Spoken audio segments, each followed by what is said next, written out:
নমস্কার, আমি ডক্টর চন্দ্রচূড় গোস্বামী, অখিল ভারত হিন্দু মহাসভার রাজ্য সভাপতি।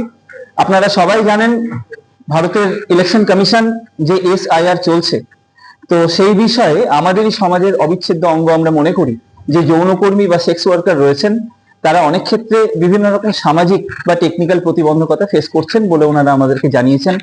ওনাদের বক্তব্য, ওনারা দীর্ঘদিন বাড়িতে যাননি এবং সেই সাথে ওনাদের পরিবারের সদস্যরাও অনেক সময় তারা যে পেশার সাথে যুক্ত সেটা প্রকাশ্যে বলতে সংকোচ বোধ করছেন। তো সেই জন্য হিন্দু মহাসভার সাথে ওনারা যোগাযোগ করেছেন, আমাদের তাদের সাথে দফায় দফায় আলোচনা হয়েছে।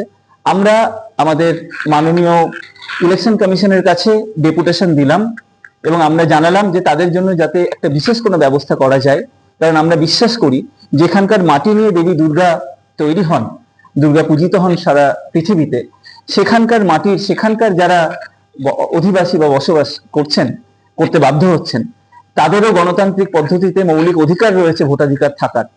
তো তাতে যাতে কোনো রকম ভাবে ওনাদের কোনো সমস্যা না হয়, সেই জন্য আমরা আজকে ভারতের ইলেকশন কমিশনকে অখিল Bharat Hindu Mahasabha, one of the oldest political পার্টির পক্ষ থেকে আমরা ডেপুটেশন দিলাম এবং আমরা সার্বিকভাবে ওনাদের পাশে রয়েছি।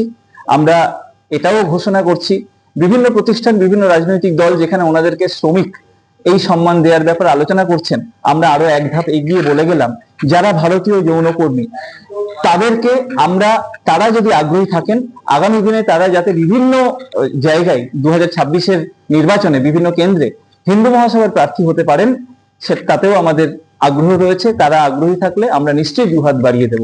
আপনারা এই অভিযানে, এই উদ্যোগে হিন্দু মহাসভা এবং আমাদের যে ফ্লাইং যৌনকর্মী রয়েছেন এবং শোভাবাজার, সোনাগাছি এবং আরো অন্যান্য জায়গায় যে যৌনকর্মী বন্ধুরা রয়েছেন, আপনারা পাশে থাকুন, আশীর্বাদ করুন।